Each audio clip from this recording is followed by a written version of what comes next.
Hello everyone, welcome back to another video. My name is Shoes and we are gonna build another habitat today. Now there's a lot to do and we need to fix up both our Nile monitors habitat and our warthogs habitat. And that is mainly because it's starting to get overpopulated. Now it's still within the same population for, like the adult population. So we don't really have to worry about, the tension between the animals themselves in their habitats yet. But what we're going to do is we're going to try to make another habitat.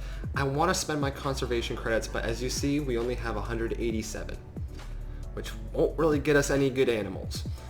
So we're probably going to use some cash today for one of the exhibits, and we'll probably replace them later down on the road with our conservation credits. So we're going to get straight into it, and I hope you enjoy the video. So the way that we decided to start this off today is that we are going to delete both our small keepers huts, and we're actually going to put the medium-sized one over here, or large one. I don't remember if it's medium or large, but our larger one over here regardless.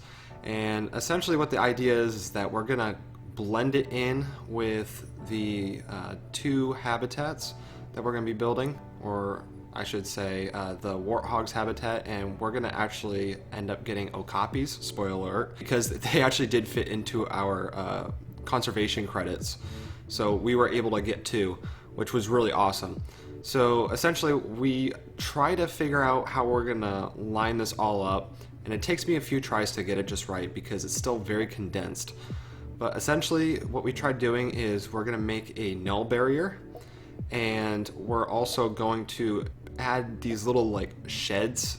Like they're not operational, but they're like more of a decor type piece, more of a realism type piece. So we add these sheds that are actually visible for our guests, which may be a bad thing, but I am not sure. Not bad for the game, but like bad in realism. But essentially we have to figure out what we're going to do for a larger shelter for the warthogs, and I came up with this idea where, first of all, it's going to be a larger shelter. But I have this idea of possibly having a path that kind of is elevated next to the shelter, and what happens from there is that people will walk up this ramp and then they can look through the glass roof of the shelter. I tested this out after building all this, and it actually ended up working. And I make it a little bit more real by making it handicap accessible on one side and stairs on the other. Not like it matters, nobody's handicapped in this game.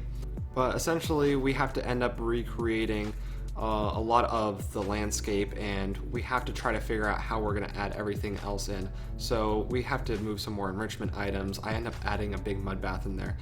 This is a good, decent area for our warthogs, but like the enrichment items fills up so much of this area. As you can tell, I use different brick and I use this metal fence. The metal fence just ended up working better when it came to meshing it in with the buildings. I will point out one issue about this habitat, and for some reason the game thinks that the warthogs actually get out of their habitat sometimes, so I'll actually end up losing like 50 guests at a time when this happens. It's only happened twice within like, a 30-minute span, which isn't that bad. For some reason, like, they're in the middle of the habitat and it happens, which makes no sense.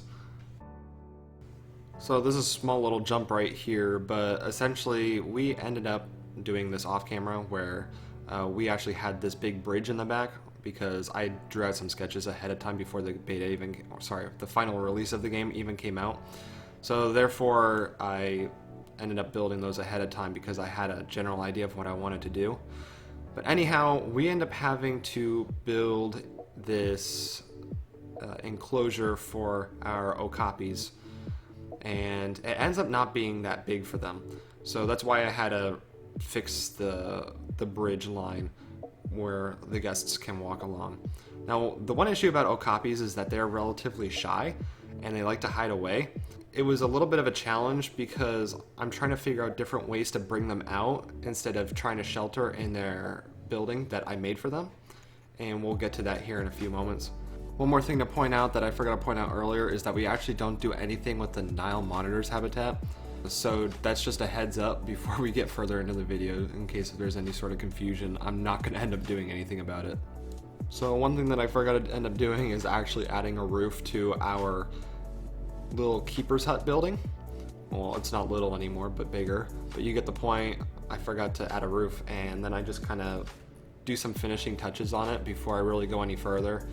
And one thing that this game doesn't like you doing is having staff buildings where it's near other people, but this isn't near people, and it kind of overlooks the habitat for the Okapis, and it actually ends up being really good at the end. Like, it blends in perfectly. I don't know what it is about it, but I think it looks pretty good. Maybe something that you don't see in zoos, but regardless, I end up liking the product. But building the little shelter for the Okapis was a little bit of a challenge because I was trying to figure out the design I wanted, and you'll notice that a few times I have to go back and forth between different ideas. But essentially, I knew I wanted a metal roof, and I knew that they were wider animals, longer animals, not so much as tall, but just bigger. So I end up making a 3x2, which is 12 by 8 meter building. And what I end up doing is adding some nice little structure beams for this building. So the thing is that this building's more modern, but however, there is a little bit of that like rigid wood in the front there that you see.